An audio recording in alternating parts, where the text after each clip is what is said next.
الحمد لله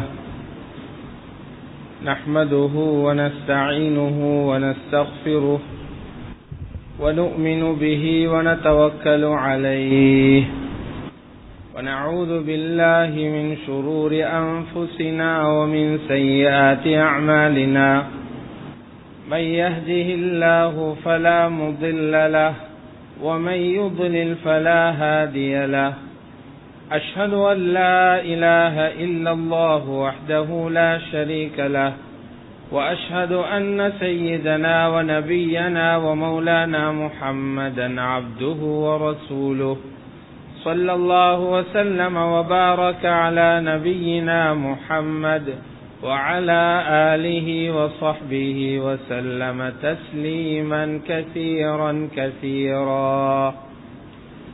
أما بعد فيقول الله تبارك وتعالى في محكمه التنزيل: أعوذ بالله من الشيطان الرجيم. إلا تنصروه فقد نصره الله إذ أخرجه الذين كفروا ثاني اثنين إذ هما في الغار إذ يقول لصاحبه لا تحزن إن الله معنا فأنزل الله سكينته على رسوله وعلى المؤمنين وأنزل جنودا لم تروها وجعل كلمة الذين كفروا السفلى وكلمة الله هي العليا والله عزيز حكيم. صدق الله العظيم. وقال رسول الله صلى الله عليه وسلم: إن الزمان قد استدار على هيئته يوم خلق السماوات والأرض إلى آخر الحديث أو كما قال رسول الله صلى الله عليه وسلم. எல்லா புகழும் புகழ்ச்சியும் அகிலத்தை படைத்து பரிபாலிக்கும் ஏகவல்லோன் அல்லாஹ் ஜல்ல ஷானுக்கே உரித்தாகும். ஸலவாத்தும் சலாமும் எமது உயிரை விட மேலான சய்யிதுனா முஹம்மது ஸல்லல்லாஹு அலைஹி வஸல்லம் அன்னவர்கள் மீதும் அவர்களது குடும்பத்தார்கள், பரிசுத்த மனைவிமார்கள், உத்தம சஹாபாக்கள், தாபிஊன்கள், தபௌ தாபிஈன்கள் மற்றும் எல்லா முஃமினான ஆண்கள் பெண்கள் அனைவர்கள் மீதும் என்றென்றும் உண்டாவதாக. கண்ணியத்துக்குரிய அல்லாஹுடைய நல்லடியார்களே, அல்லாஹு சுப்ஹானஹு வ தஆலாவினால் ஏவப்பட்ட ஏவல்களை எடுத்து நடக்குமாறும் அவனால் விலக்கப்பட்ட எல்லா விதமான பாவங்களிலிருந்தும் விலக்கல்கள் இருந்தும் தவிர்ந்து நடந்து கொள்ளுமாறும் தக்வாவை கொண்டு வசியத்தை செய்து கொள்கின்றேன். அல்லாஹுடைய நல்லடியார்களே, இஸ்லாமிய புது வருடமான முஹர்ரம் மாதத்தின் ஆரம்ப பகுதியில் இந்த புதிய வருடத்தினுடைய முதலாவது குத்துபாவில் ஜும்ஆவுடைய தினத்தில் சந்திப்பது மிகவும் ஒரு சந்தோஷத்தை ஏற்படுத்துகிறது. அல்லாஹுடைய நல்லடியார்களே, ஒவ்வொரு மதத்தினரும் அவரவர்களுக்கென விசேடமான நாட்காட்டிகளை, கலண்டர்களை அவர்கள் ஏற்படுத்தி வைத்திருக்கிறார்கள். முஸ்லிம்களாகிய எங்களுக்கென்ற ஒரு நாட்காட்டியை அல்லது ஒரு கலண்டரை ஹஜ்ரத் உமர் இப்னுல் கத்தாப் ரலியல்லாஹு தஆலா அன்ஹு அவர்கள் ஏற்படுத்தி தந்தார்கள். அதற்கான ஒரு சுவாரஸ்யமான ஒரு நிகழ்ச்சியும் நடைபெறுகிறது. ஹஜ்ரத் உமர் ரலியல்லாஹு அன்ஹு அவர்களிடத்தில் ஒரு மனிதர் இன்னொருவருக்கு எதிரான ஒரு வழக்கை பதிவு செய்கிறார். அந்த மனிதர் எனக்கு ஷாபானுடைய மாதத்திலே கடன் கொடுக்க வேண்டும் என்று ஒரு தாளிலே எழுதி ஹஜ்ரத் உமர் ரலியல்லாஹு அன்ஹு அவர்களுக்கு முன்னால் வைக்கப்படுகிறது. இப்போது ஹஜ்ரத் உமர் ரலியல்லாஹு அன்ஹு அவர்கள் கேட்கிறார்கள், ஐயு ஷாபான், ஷாபான் மாதத்திலே தர வேண்டும் என்று எழுதியிருக்கிறீர். எந்த ஷாபான்? கடந்த வருட ஷாபானா, இந்த வருட ஷாபானா, வரப்போகின்ற ஷாபானா என்று புரியல. எந்த வருடத்துடைய ஷாபான் என்று கேட்டார்கள். இந்த நிகழ்ச்சியில் இருந்துதான் முஸ்லிம்களுக்கென்ற ஒரு தனியான வருட முறை ஒன்று அறிமுகப்படுத்தப்பட வேண்டும் என்ற அந்த சிந்தனை உதயமாகிறது. ஹஜ்ரத் உமர் ரலியல்லாஹு அன்ஹு அவர்கள் தன்னுடைய முக்கியமான சஹாபாக்களை ஒன்று சேர்த்து மஷூரா செய்கிறார்கள். எல்லா விடயங்களும் ஆலோசனையின் அடிப்படையில் செய்யப்படும் போது அது நிரந்தரமாக இஸ்திகாமத்தாக ஆகிறது. அல்லாஹ்வுடைய உதவியும் அதற்கு கிடைக்கிறது. அந்த வகையில் உமர் ரலியல்லாஹு அன்ஹு அவர்கள் ஆலோசனை செய்யும் போது சஹாபாக்கள் ஒவ்வொருவர்களும் எங்களுடைய ஆண்டை இந்த முக்கியமான நிகழ்வை அடிப்படையாக வைத்து நாங்கள் ஆண்டாக பதிவு செய்து கொள்வோம் என்று ஒவ்வொரு மஷூரா செய்கிறார்கள். ரசூலுல்லாஹி ஸல்லல்லாஹு அலைஹி வஸல்லம் அவர்களுக்கு நபித்துவம் கொடுக்கப்பட்ட நிகழ்வை அடிப்படையாக வைப்போம், அல்லது அவர்களுடைய பிறப்பை, அல்லது அவர்களுடைய இறப்பை, அல்லது இன்னின்ன நாடுகளில் வைத்திருக்கக்கூடிய அமைப்பில் என்று பல்வேறு ஆலோசனைகள் முன்வைக்கப்பட்டாலும் சில சஹாபாக்கள் இஸ்லாத்தின் எழுச்சி ஆரம்பமாகிய முக்கியமான ஒரு பயணம் இருக்கிறது. அந்த பயணம்தான் ஹிஜ்ரத்துடைய அந்த முக்கியமான பயணம். இந்த நிகழ்வை அடிப்படையாக வைத்து எங்களுடைய இஸ்லாமிய வருடம் ஆரம்பிக்கப்படுவது மிக பொருத்தமானது என்ற ஆலோசனை வைக்கப்பட்ட போது ஹஜ்ரத் உமர் ரலியல்லாஹு தஆலா அவர்கள் அந்த ஆலோசனையை ஏற்றுக்கொள்கிறார்கள். அல்லாஹ் அவர்களுடைய உள்ளத்திலே அந்த மஷூரா சிறந்தது என்ற சிந்தனையை உதயமாக்குகின்றான், கபூல் செய்கின்றார்கள். அந்த அடிப்படையில் ரசூலுல்லாஹி ஸல்லல்லாஹு அலைஹி வஸல்லம் எந்த ஆண்டிலே ஹிஜ்ரத் செய்தார்களோ அந்த ஆண்டு முதலாவது ஆண்டாக கணிக்கப்பட்டு ஹிஜ்ரி வருடங்கள் தான் இஸ்லாமியர்களின் வருடம் என்ற தீர்மானத்தை சஹாபாக்களுடன் இணைந்து ஹஜ்ரத் உமர் ரலியல்லாஹு தஆலா அவர்கள் எடுக்கிறார்கள். அல்லாஹ்வுடைய நல்லடியார்களே, வரலாற்றாசிரியரான இமாம் சுஹைலி ரஹ்மத்துல்லாஹி அலைஹி அவர்கள் ஒரு முக்கியமான விடயத்தை இங்கே குறிப்பிடுகிறார்கள். சஹாபாக்களுடைய ஆலோசனை கொண்டு ஹிஜ்ரி வருடம் தீர்மானிக்கப்பட்டாலும் ஏற்கனவே குர்ஆனிலே சஹாபாக்களுக்கு கைக்கிணையாக ஹிஜ்ரத்தினுடைய செய்தி சொல்லப்பட்டிருக்கிறது என்று குறிப்பிடுகிறார்கள். சூரத்து தௌபாவிலே லமஸ்ஜிதுன் உஸ்ஸிஸ அலா தக்வா மின் அவ்வலி யௌமின், முதல் நாளிலிருந்தே தக்வாவை அடிப்படையாக வைத்து நிர்மாணிக்கப்பட்ட பள்ளிவாசல் என்று அல்லாஹ் சொல்லுகிறார். அந்த பள்ளிவாசல் குபாவுடைய பள்ளிவாசலா அல்லது மஸ்ஜிதுன் நபவியா என்பதில் தப்சீருடைய உலமாக்களுக்கிடையிலே கருத்து வேற்றுமை இருக்கிறது. எது எப்படியோ அந்த இரண்டு பள்ளிவாசல்களும் ஹிஜ்ரத்தின் போது ஹிஜ்ரத்துடைய ஆரம்ப நாட்களில் நிர்மாணிக்கப்பட்ட பள்ளிவாசல்களாகும். அந்த ஆயத்திலே அல்லாஹ் சுப்ஹானஹு வ தஆலா முதல் நாளிலே இருந்து என்று சொல்லும் போது உலகத்தின் முதல் நாள் என்று சொல்லவில்லை, எந்த முதல் நாள் என்று சொல்லவில்லை. அது ஹிஜ்ரத்தை தான் மறைமுகமாக சுட்டிக்காட்டுகிறான். சஹாபாக்களுக்கு குர்ஆனுடைய சகல அறிவுகளையும் அல்லாஹ் கொடுத்திருந்தான். அவர்கள் இந்த ஆயத்தில் இருந்து இதனை புரிந்து கொண்டிருக்கலாம் என்ற கருத்தை வரலாற்றாசிரியர் அல்லாமா சுஹைலி ரஹ்மத்துல்லாஹி அலைஹி அவர்கள் எழுதியிருக்கிறார்கள். அல்லாஹ்வுடைய நல்லடியார்களே, இங்கிருந்து நாம் பார்க்க வேண்டும், நமது முஸ்லிம்கள் எங்களுடைய வருடத்தை ஹிஜ்ரி வருடம் என்றே நாங்கள் அழைக்கிறோம், ஹிஜ்ரி ஆண்டென்றே சொல்கிறோம். எங்களுடைய ஆண்டு ஹிஜ்ரத்துடைய பயணத்துடன் சம்பந்தப்படுகிறது. ஹிஜ்ரத் என்பது என்ன? வெறுமனே ஒரு ஊரை விட்டு இன்னொரு ஊருக்கு போவதல்ல. ஹிஜ்ரத் என்பது அல்லாஹ்வுக்காக தன்னிடமுள்ள அனைத்தையும் விட்டு பிரிவதற்கு பெயர் ஹிஜ்ரத். அல்லாஹ்வுக்காக தன்னுடைய சுகங்களையும் சொத்துகளையும் விட்டு பிரிவதற்கு பெயர் ஹிஜ்ரத். ஹிஜ்ரத் என்பது சாதாரணமான ஒரு பயணம் அல்ல. ஹிஜ்ரத் என்பது வெறும் ஒரு பூமியை கடக்குகின்ற பயணம் அல்ல, ஒரு மனிதனை மாற்றிவிடக்கூடிய பயணம், ஒரு குடும்பத்தை புரட்டி போடுகின்ற பயணம், ஒரு ஊரை மாற்றிவிடுகின்ற பயணம், ஒரு நாட்டையே தலைகீழாக புரட்டி போட முடியுமான ஒரு பயணமாகவே அல்லாஹ் சுப்ஹானஹு வ தஆலா ஹிஜ்ரத்துடைய பயணத்தை வைத்திருக்கிறார்.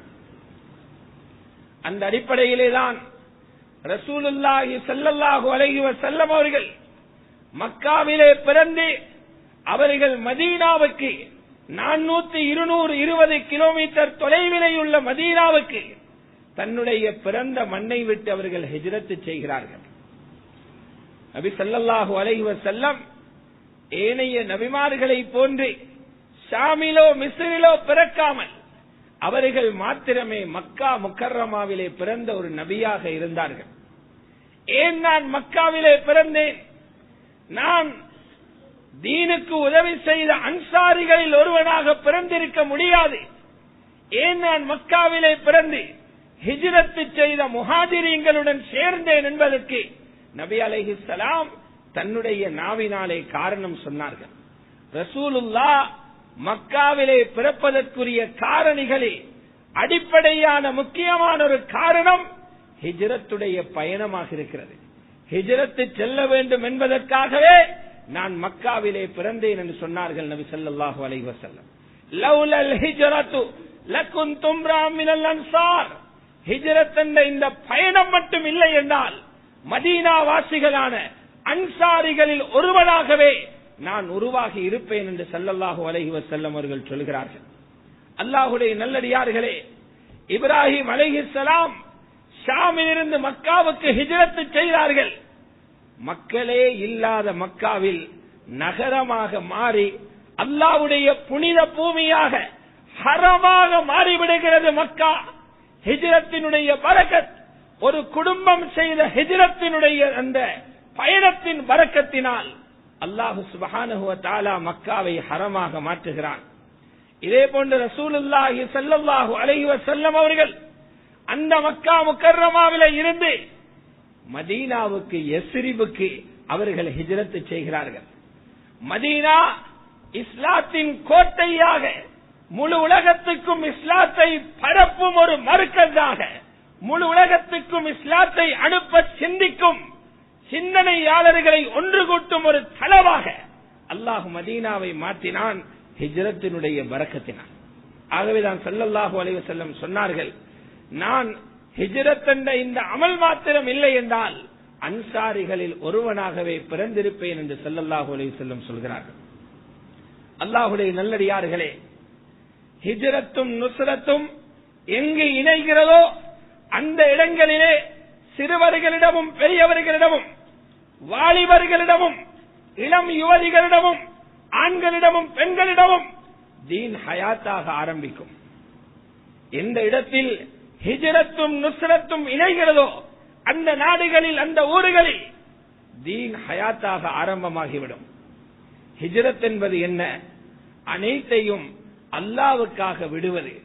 நுஸ்ரத் என்பது என்ன? தன்னிடத்தில் உள்ள அனைத்தையும், உடல் ஆரோக்கியம், தனது உயிர், தனது பணம், தனது சொத்து, தனது அறிவு, தனது ஆளுமை, தனது அதிகாரம் அனைத்தையும் அல்லாஹ்வுக்காக முற்படுத்தி கொடுப்பதற்கு பெயர் நுஸ்ரத்தாக இருக்கிறது. எங்கே இந்த ரெண்டும் இணையுமோ அந்த நாடு செழிப்பாகும், அந்த ஊர் செழிப்பாகும், அந்த குடும்பம் செழிப்பாக மாறிவிடும். நபி அலைஹிஸ்ஸலாத்து வஸ்ஸலாம் மதீனாவுக்கு ஹிஜ்ரத் போகும்போது மதீனா இது போன்ற சிறப்பான ஒரு நகரமாக, ஊராக இருக்கவில்லை. சொல்ல போனால் வெளியூர் மக்கள் குடியேற பயப்படும் ஒரு ஊராகவே மதீனா இருந்தது. அதற்கு பெயரே யஸ்ரிப். மக்காவிலிருந்து வியாபாரிகள் ஷாமுக்கு போவார்கள், சிரியாவுக்கு போவார்கள். அந்த வியாபாரிகள் கூட மதீனாவை கடந்துதான் போக வேண்டும். ஆனால் அவர்கள் மதீனாவுக்குள்ளே போக பயப்படுவார்கள். காரணம், அங்கு சுகாதாரம் இல்லை, நோய் அதிகம். மதீனாவிலே ஒரு ஓடை இருந்தது. அந்த ஓடையில் உள்ள தண்ணீர் வெளியூர் மக்களுக்கு ஏற்புடையதாக ஆகாது. பாவித்தால் காய்ச்சல் பிடிக்கும். அந்த காய்ச்சலினால் கடும் நோய்கள் உண்டாகும் அல்லது மரணத்தை தழுவ வேண்டிய நிலைமை உண்டாகும் என்ற பயத்தினால் வியாபாரிகள் கூட மதீனாவை கடந்து போக பயப்படுவார்கள். இது மட்டுமல்ல, இன்னும் பல்வேறு பிரச்சனைகள் அந்த மதீனாவிலே ஹிஜ்ரத்துக்கு முன்னால் இருந்து கொண்டிருந்தது. அல்லாஹ் சுப்ஹானஹு வ தஆலா ஹிஜ்ரத்துடைய பயணத்தை மதீனாவுக்கு போகும்படி எனக்கு உத்தரவிட்டிருக்கிறான் என்று சொன்ன மாத்திரத்திலே சஹாபாக்களுக்கு சந்தோஷம் வரல. சஹாபாக்களுக்கு கவலையே முகத்தில் தெரிந்தது. ஏன்? ஏற்கனவே மக்காவிலே உரிமைகளை இழந்து மத சுதந்திரம் இல்லாமல் பகிரங்கமாக தொழுவதற்கு கூட அனுமதி இல்லாமல் கைகட்டி விடப்பட்டிருக்கும் இந்த நேரத்தில் இதைவிடவும் சிரமமான ஒரு ஊருக்கு அல்லாஹ் போகச் சொல்கிறானே என்றே சஹாபாக்கள் மனம் வருந்தினார்கள். அதற்கு 3 பிரதான காரணங்கள் இருந்தது. முதலாவது காரணம், ஏற்கனவே மதீனாவில் 28 வருடங்கள் சிவில் யுத்தம், உள்நாட்டு போர் நடந்து கொண்டிருந்தது. அவுஸ் என்றும் ஹஜ்ரஜ் என்றும் இரண்டாக பிரிந்து புஆஸ் என்ற யுத்தம் நடந்து கொண்டிருந்தது.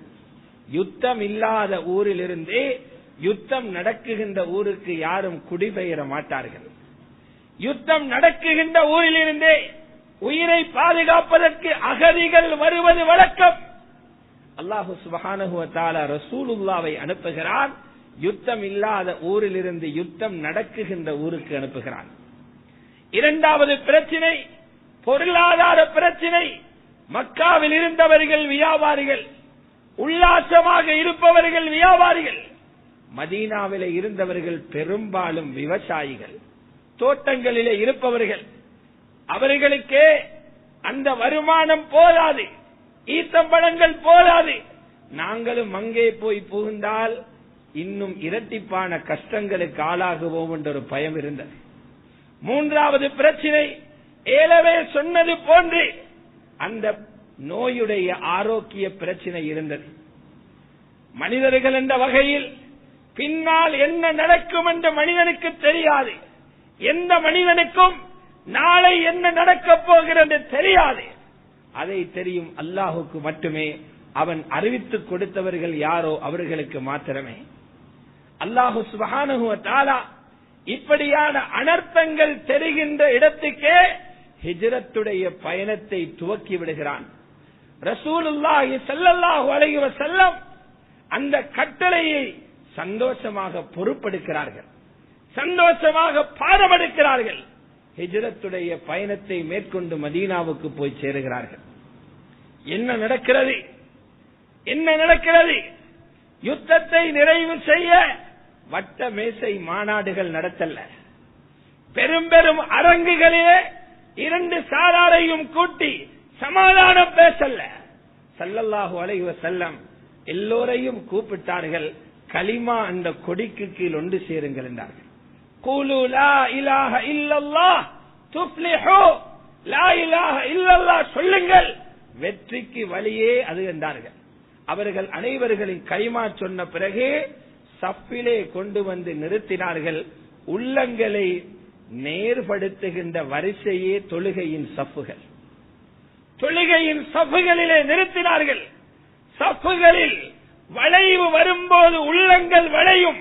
அந்த மஹல்லாவிலே பிரச்சனை வரும். சப்புகள் சீராகும் போது உள்ளங்கள் சீராகி ஒற்றுமை மலரும். முடிவு என்னவாகிறது? 30 ஆண்டுகள் அடித்து குத்திக் கொண்டிருந்த, பரம்பரையாக சண்டை போட்டுக் கொண்டிருந்த அந்த சஹாபாக்களுடைய யுத்தம், அவுஸ் ஹஜ்ரஜுடைய யுத்தம் சமாதானமாக முடிகிறது. ஹிஜ்ரத்துடைய பரக்கத்தின் முதலாவது பெறுபேறு. இரண்டாவது பெறுபேறு, சஹாபாக்கள் பயப்பட்டது போலவே மூத்த சஹாபாக்களுக்கு காய்ச்சல் வருகிறது. சஹீஹுல் புகாரியிலே கிதாபுல் மர்லா, நோயாளிகளை பற்றி ஒரு பாடம் இருக்கிறது. அங்கே வருகிறது, ஹஜ்ரத் அபூபக்கர் ரலியல்லாஹு அன்ஹு அவர்கள் ரசூலுல்லாஹ்வுடைய மதரசாவின் மூத்த மாணவர், நபிமார்களுக்கு பிறகுள்ள உலகத்தில் உதயமான ஆகப்பெரிய ஈமான்தாரி. இவருக்கு மதீனாவுடைய தண்ணீர் காய்ச்சலை ஏற்படுத்தியது.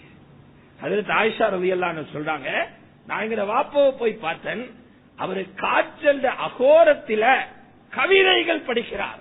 குல்லும்ரின் முஸ்லிஹுன் ஃபீ அஹ்லிஹி வல் மௌத்து அத்னா மின் ஷிராக்கி நாலிஹி. ஒவ்வொருவர்களும் காலையில் தன்னுடைய குடும்பத்துடன் எழும்புகிறான், ஆனால் செருப்பு வாரை விடவும் மௌத்து அவனுக்கு நெருக்கமாக இருக்கிறது என்று தெரியாமலே இன்று வாழலாம் என்று எழும்புகிறான் என்று கவிதை படிக்கிறான். முஅஜ்ஜின் ஹஜ்ரத் பிலாலுக்கும் காய்ச்சல். அவரே மதீனாவை ஏசி மக்காவை பாராட்டி கவிதைகளை படித்துக் கொண்டிருப்பதை நான் கேட்டேன் என்று ஹஜ்ரத் ஆயிஷா ரலியல்லாஹு அன்ஹா சொல்கிறார். இப்படி பல இடங்களில் இருந்து செய்தி வருகிறது. சுகாதார சீர்கேடு சஹாபாக்களுக்கு பாதிப்பை ஏற்படுத்தியதாக ஸல்லல்லாஹு அலைஹி வஸல்லம் இந்த கொடிய காய்ச்சல், இந்த சுகாதார சீர்கேட்டை சீர் செய்ய முஃமின்களுக்கு ஒரு தெளிவான வழியை காட்டிக் கொடுத்தார்கள். என்ன செய்தார்கள்? அந்த நீருக்கு மருந்து போடல. ரசூலுல்லாஹ் திருமிதி ஷரீஃபில் இருக்கிறதே, ஒரு அன்சாரியின் தோட்டத்துக்குள்ளே போகிறார்கள். அங்கிருந்த கிணற்றிலிருந்து தண்ணீர் அள்ளுகிறார்கள், வுது செய்தார்கள், 2 கைகளையும் உயர்த்துகிறார்கள். நோயை இறக்கிய நாயனின் பக்கம் துஆ செய்கிறார்கள். அல்லாஹும்ம யா அல்லாஹ் பாரிக் லனா ஃபீ மதீனத்தினா, எங்கட மதீனால பரக்கத் செய்வாயா. வபாரிக் லனா ஃபீ சாயினா வ முத்தினா, நாங்க ஈச்சம்பழங்களை அளக்கிறதுக்கு சாண்டும் முத்தண்டும் 2 அளவுகோல்கள் வைத்திருக்கிறோம், அதில பரக்கத் செய்வாயா. வஸஹிஹா, இந்த மதீனாவில ஆரோக்கியத்தை ஏற்படுத்துவாயாக, ஆரோக்கியத்தை ஏற்படுத்துவாயாக.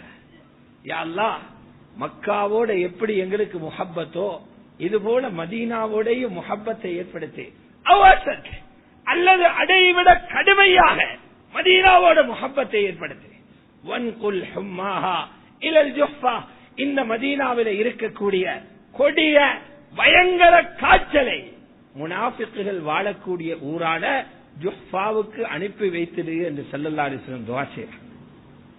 துஆவோட முடிஞ்சு போச்சு. 2-3 நாட்களுக்கு பிறகு வளமை போன்று சுபகுடைய தொழுகைக்கு பிறகு கனவு கண்டீர்களா என்று சஹாபாக்களை விசாரிக்கிறார்கள். 2-3 சஹாபாக்கள் எழும்பி சொல்றாங்க, ஒரு கனவு கண்டோம், அலங்கோலமான தோற்றத்திலே ஒரு கிழவி மதீனாவை விட்டு போற காட்சியை பார்த்தோம் என்றார்கள். ஸல்லல்லாஹு அலைஹி வஸல்லம் சொன்னார்கள், அல்ஹம்துலில்லாஹ், நீங்க எந்த காய்ச்சல், உயிர் கொள்ளும் காய்ச்சல் என்று பயந்தீங்களோ அந்த காய்ச்சல் அல்லாஹ் மதீனாவை விட்டு அனுப்பிட்டான் என்று சொன்னாங்க ஸல்லல்லாஹு அலைஹி வஸல்லம். அந்த துஆவோட பொருளாதாரத்தில் பரக்கத் வருகிறது, பொருளாதாரத்தில் பரக்கத் வருகிறது. 6 மாதத்துக்கு போதாமல் இருந்த ஈத்தம்பழங்கள், வயல்கள் இப்போது மாறுகிறது. முஹாஜிரீன்களுக்கும் அதால உதவி செய்யறாங்க, வெளியூடுகளில் இருந்து வரக்கூடிய மிஸ்கீன்களுக்கும் அன்சாரிகள் கொடுக்கிறாங்க. கொடுத்த பிறகும் அவர்களுக்கு எஞ்சி இருக்கிறது ஸல்லல்லாஹு அலைஹி வஸல்லம் அவர்களுடைய துஆவுடைய பரக்கத்தினால். 3 பிரச்சனைகள் மதீனாவில் இருந்து அகற்ற முடியாமல் இருந்த சிவில் யுத்தம், ஆரோக்கிய பிரச்சனை, பொருளாதார பிரச்சனை, இந்த 3ஐயும் புரட்டி போட்ட பயணமே ஹிஜ்ரத்துடைய பயணம். அல்லாஹுடைய நல்லடியார்களே, அவ்வளவு முக்கியமான ஒரு நிகழ்வை அடிப்படையாக வைத்துத்தான் ஹஜ்ரத் உமர் ரலியல்லாஹு அன்ஹு அவர்கள் இந்த ஹிஜ்ரி ஆண்டை ஏற்படுத்தி இருக்கிறார்கள். அல்லாஹுடைய நல்லடியார்களே, இந்த ஹிஜ்ரி ஆண்டின் முதலாவது மாதமாக இருப்பது முஹர்ரமுடைய மாதம். அபு உஸ்மான் அன்-நஹ்தி ரஹ்மத்துல்லாஹி அலைஹி தாபிஈன்களில் இருந்த ஒரு முக்கியமான ஆள், தாபிஈன்களில் இருந்த ஒரு மகான், கிபாரு தாபிஈன்கள் உள்ளவங்க. தாபிஈன்கள் யாரு? நிறைய பேருக்கு தாபிஈன் யாரும் தெரியா, எங்கிருந்தோ வந்தாக்கள் நினைக்கிறாங்க. தாபிஈன் யாரு தெரியுமா? சஹாபாக்கள் பயான கேட்டு உருவான ஆட்கள். ஆலிம்கள் பயான கேட்டு எவ்வளவு பேர் தெரிஞ்சாங்க 1400 வருஷத்துக்கு பின்னால. சஹாபாக்கள் என்றவங்க ரசூலுல்லாஹ்வுடைய தர்பியாவில் உருவானவங்க.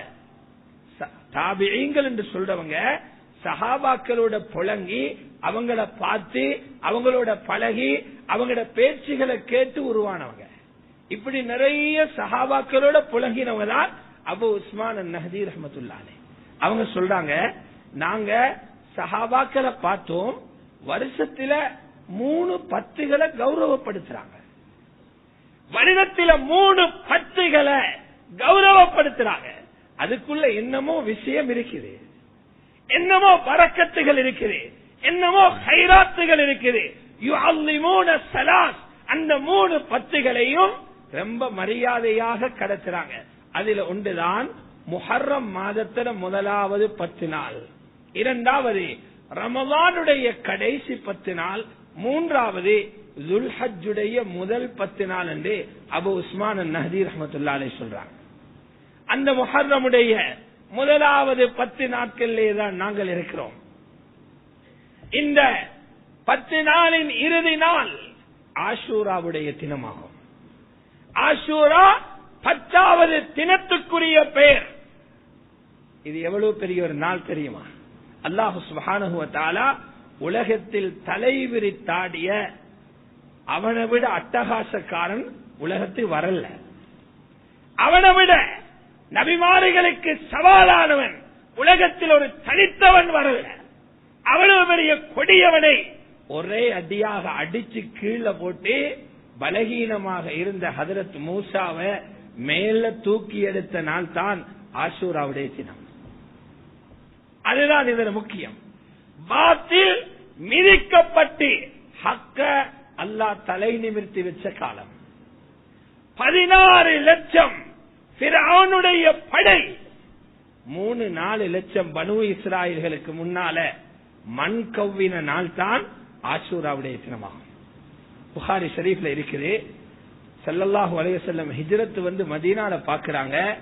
முஹர்ரம் 10ஆம் நாள் யூதர்கள் நோன்பு பிடிக்கிறாங்க, ஆஷூரா நோன்பு பிடிக்கிறாங்க. முஸ்லிம்களுக்கு அப்ப ரமலான் வரல, ஆஷூரா நோன்பு பிடிக்கிறாங்க. ஏப்பா நீங்க நோன்பு வைக்கிறீங்க என்று கேட்டாங்க. யகூதிகளோட அப்ப மிச்சம் நெருக்கம். சில வணங்குறவங்களை விட ஏதோ ஒரு வேதமுண்ட வச்சு வணங்குறாங்களே, தௌராத்தோட இருக்கிறாங்களே, நாங்களும் ஏற்றுக்கொண்ட மூசா நபியை நம்புறாங்களே என்ற வகையில அஹ்லுல் கிதாப் என்ற வகையில ஒரு தொடர்பு இருந்துச்சு. அவங்க சொன்னாங்க, ஏன் நோன்பு பிடிக்கிறோம் தெரியுமா? இந்த நாளையில தான் அன்ஜல்லாஹு மூசா வ கௌமஹு வ அஹ்லக ஃபிர்அவுன வ கௌமஹு, ஹஜ்ரத் மூசாவையும் அவருடைய ஆட்களையும் அல்லாஹ் பாதுகாத்து ஃபிர்அவுனையும் அவன் படையையும் அழிச்ச நாள் இல்லையா? அந்த நாளில ஹஜ்ரத் மூசா அலைஹிஸ்ஸலாம் நன்றிக்காக வெற்றியை ஏற்றி தந்த ரப்புக்கு நன்றி செலுத்துறதுக்காக நோன்பு பிடிச்சோம், நாங்களும் நோன்பு பிடிக்கிறோம் என்று சொன்னாங்க அந்த யகூதிகள். நபி ஸல்லல்லாஹு அலைஹி வஸல்லம் இத கேட்டுட்டு சஹாபாக்களுக்கு சொன்னாங்க, ஹஜ்ரத் பிலால அனுப்பி எல்லாருக்கும் சொல்லுங்க ஆஷூரா தினத்துல நோன்பு பிடிக்க சொல்லி. ஏன் தெரியுமா? இவங்க நபி கொண்டு வந்த மார்க்கத்தை பச்சை பச்சையாக மாற்றி துரோகம் செஞ்சுட்டு இவங்களே வெற்றிய நினைவு கூர்ந்து நோன்பு பிடிக்கிறாங்க. நாங்க நபிமார்களுக்கு கிடைச்ச வெற்றிய நினைவு கூற ரொம்ப தகுதியான ஆட்கள் நாங்க தான் என்று ஸல்லல்லாஹு அலைஹி வஸல்லம் சொன்னாங்க.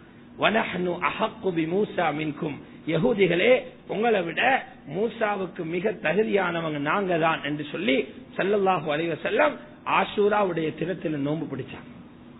ஹக்கு வெற்றி பெற்ற நாள், அது பாத்தில் அழிஞ்ச நாள், முழு உலகத்தில் உள்ள பாத்தில்களுக்கும் பயமுறுத்தும் ஒரு நாள். ஹக்கோடு இருப்பவர்கள் ஒருவராக இருந்தாலும் அவருக்கு சந்தோஷம் கொடுக்கும் நாளே ஆஷூராவுடைய தினம். அத்தோட ஸல்லல்லாஹு அலைஹி வஸல்லம் 9-10 வருஷம் அவங்களோட இணைஞ்சு நோன்பு பிடிச்சு வந்தாங்க. கடைசியாக அறிவிச்சாங்க, அவங்களோட கலந்தே போகலாம், சேர்ந்து போகணும், கரையலாது, அடுத்தவங்கள கலாச்சாரத்துக்குள்ள கலையலாது. முஸ்லிம்களுக்கு அந்த தனித்துவம் எங்குமே பாதுகாக்கப்பட வேண்டும். அதற்காக சொன்னாங்க, அடுத்த வருஷம் நான் ஹயாத்தோட இருந்தா 9வது நாளும் நோன்பு பிடிப்பேன். இல்லையா வரும் யஹூதியிட 10 மட்டும் முஸ்லிம்கள் பிடிக்கிறாங்க. இல்ல, எங்களுக்கு தனி வழி ஒன்று இருக்குது, அதுக்காகத்தான் 9ஆம் நோன்பையும் பிடிப்பேன். தாசுஆ நோம்பும் வரும், ஆஷூரா நோம்பும் வரும். ஆஷூரா ஹக்கை வெற்றி பெற்றதற்கு நன்றியாக, தாசுஆ இஸ்லாமிய உம்மத்தின் தனித்துவத்தை நினைவு கூறுவதற்காக 2 நோன்புகளை ஸல்லல்லாஹு அலைஹி வஸல்லம் அறிமுகப்படுத்தி வைத்தாங்க. அடுத்த வெள்ளிக்கிழமையும் சனிக்கிழமையும் தாசுஆ ஆஷூரா என்ற இந்த 2 நோன்புகளையும் ஸல்லல்லாஹு அலைஹி வஸல்லம் சுன்னத்தாக்கி இருக்கிறாங்க. ஹதீஸ் என்ன சொல்லுது? சஹீஹ் முஸ்லிம்ல பதிவாகுது, யார் ஆஷூராவுடைய தினத்தில் நோன்பு பிடிக்கிறாங்களோ முந்தின ஒரு வருடத்தினுடைய பாவத்தை அல்லாஹ் மன்னிக்கிறான் என்று ஸல்லல்லாஹு அலைஹி வஸல்லம் சொன்னாங்க. ஆகவே இந்த விடயங்களை அடிப்படையாக வைத்து நாங்கள் அனைவர்களும் ஹக்கிலே நிலையாக நிற்போம்.